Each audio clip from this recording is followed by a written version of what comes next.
अपना आप ही देखते रहते थे। घर से आईना देखना बुरी बात नहीं, लेकिन सिर्फ अपना आप ही देखते रहना और हर वक्त देखते रहना, खुदा मुझे ऐसी खुदाई ना दे कि अपने सिवा कुछ दिखाई ना दे। ये भी कोई इतना ठीक मसला नहीं। आप गौर फरमाए, क्या अर्ज करना चाहता हूं आपकी खिदमत में मेरे अजीज।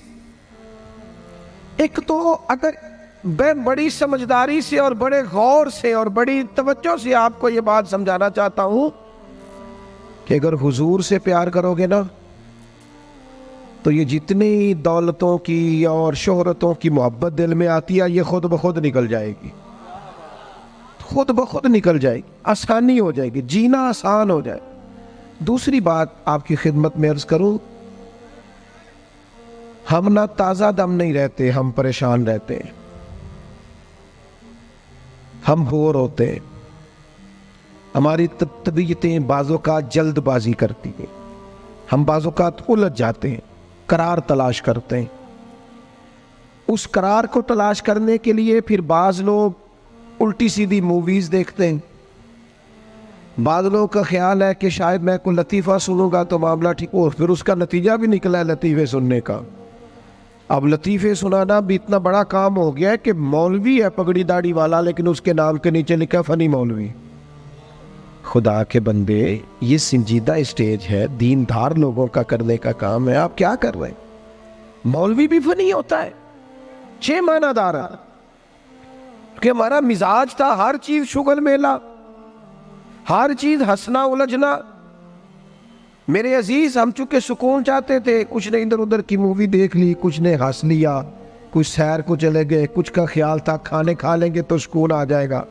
याद रखना, इन चीजों में सुकून नहीं है, इनमें तो आप उलझते जाएंगे। मजीद तो सुकून कहाँ है, करार कहाँ है?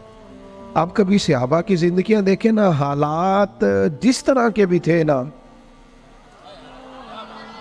उनको जो सुकून मिलता था वो रुखे मुस्तफ़ा से मिलता था। उनकी तबीयत पूरी लग गई थी कि हुजूर अलैहिस्सलाम की जो यादें हैं वो दिल को ताज़ा करती। उनका ख्याल था कि बाहर अगर किसी चीज़ का नाम है तो वो जिक्र मुस्तफ़ा है, याद मुस्तफ़ा है और दीदार मुस्तफ़ा है।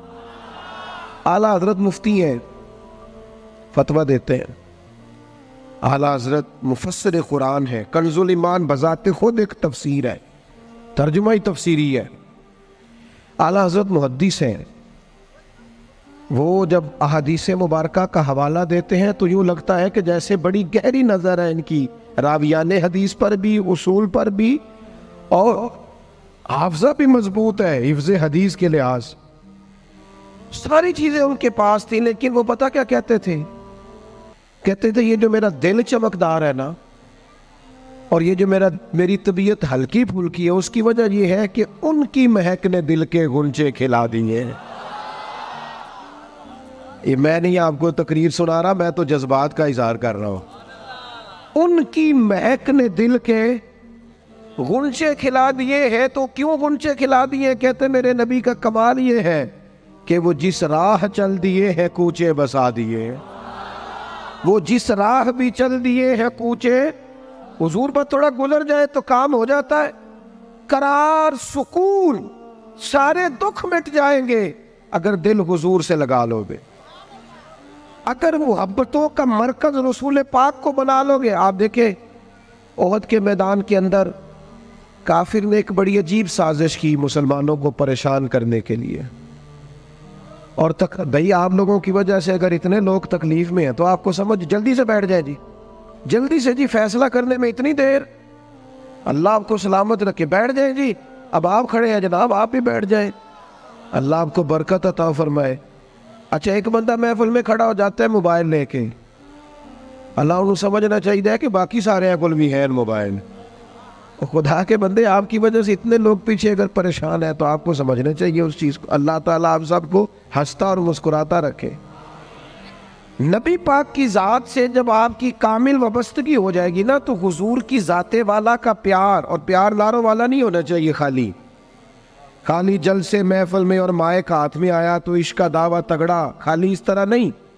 तन्हाई में भी तू रोए हुजूर की बारगाह। एक महफिल में मैं एक दफ़ा हाजिर था तो एक नात का बच्चा मेरे पास आया कहने लगा जी मेरी सिफारिश कर दो, मैं भी हुजूर दी बारगाह च हाज़री लवानी है।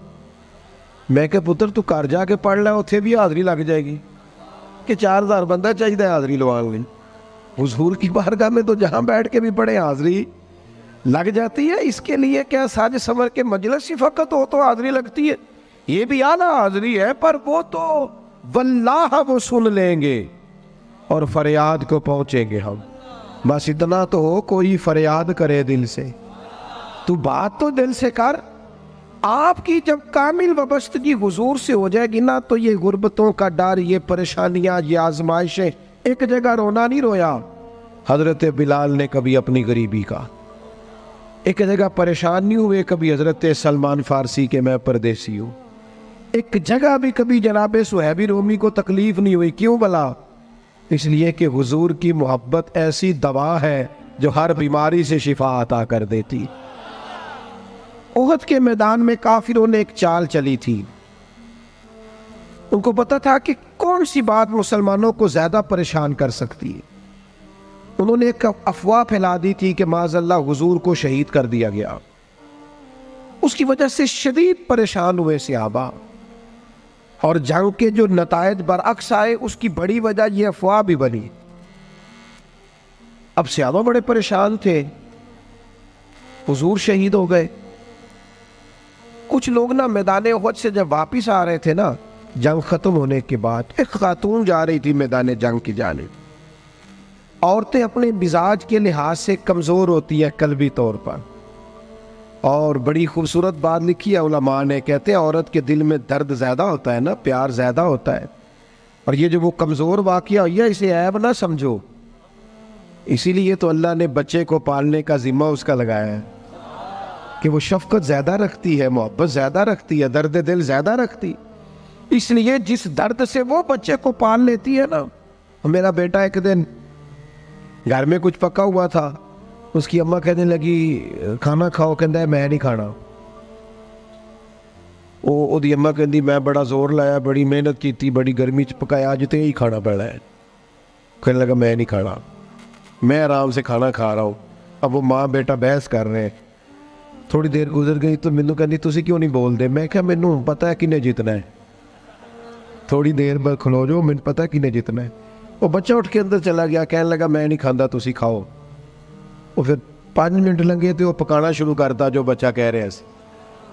तो मैं क्या मैंने तो पता है ना नतीजा की है, तो इस बहस में जाने की ज़रूरत है। इसलिए कि माँ औलाद के सामने हमेशा ही हार जाती है। वो औलाद के सामने जीत सकती, वो नहीं जीत सकती ना। शफकत ऐसी है। औरतें मिजाज के लिहाज से अल्लाह ताला ने नरमी दी होती, इसको ऐब ना जाना जाए, ये अल्लाह ताला ने उन्हें वदियत की है चीज़। तो खातून जा रही है मैदान उहद की जानिब, वहां से सहाबा आ रहे। तो खातून पूछती है सहाबा से हुजूर का क्या हाल है? तो एक सहाबी अपने लहजे में गोया कहने लगे खबर मुश्किल है, पर तुझे सुनानी भी ज़रूरी है। इस जंग में तेरे भाई का इंतकाल हो गया है। बहन के लिए इससे बड़ी भी कोई खबर होगी कि भाई का इंतकाल हो गया? वो खातून ने ये खबर सुनी, इन्ना लिल्लाहि व इन्ना इलैहि राजिऊन पढ़ा, आगे गुजर गई। अगले सहाबी से जाके पूछती है हुजूर का क्या हाल है, और बेचैन है, दौड़ी जा रही। ये मेरी बात को समझे आप। किसी एक जगह जब आपकी मोहब्बत का गलबा होता है तो फिर बाज गम लगते ही नहीं। आपकी कैफियत ही और होती है जिंदगी गुजारने में। आगे बढ़ी, एक और से आबी मिले, उनसे पूछती है हुजूर का क्या हाल है? तो कहने लगे मेरे पास तेरे लिए एक बड़ी सख्त खबर है, तेरे शौहर का इंतकाल हो गया। उसने थोड़ी देर के लिए खामोशी इख्तियार की, अल्लाह की रज़ा पे राज़ी रहने के कलिमात अदा की और आगे बढ़ी। एक और शख्स से सवाल, ये ज़रा सोचते जाना, ये खबरें अगर अचानक मिले, भाई चला गया है, बाप चला गया है, इसको सोचना, अपने ऊपर तारी करना, खुदा ना करे ऐसा हो। पर जब खबर मिले तो कैफियत क्या होती है। वो खातून आगे बढ़ी तो एक शख्स और मिला, पूछती है ज़रा बताओ ना हुजूर का क्या हाल है? तो कहने लगे मेरे पास तेरे लिए खबर है कि तेरे वालिद भी इस जंग में शहीद हो गए। बेटियों का तो मेका ही बाप से होता है, माँ से होता है। वालिद चले गए, थोड़ी देर के लिए गर्दन झुकी, कलिमात अदा की, और फिर पूछती है सियाबी से, वालिद चले गए, भाई चले गए, शौहर चले गए, मुझे बताओ कि मेरे नबी पाक का क्या हाल है। तो सियाबी कहने लगे, अल्हम्दुलिल्लाह मैं ज़ियारत करके आया हूँ, रसूल पाक बिल्कुल ठीक है।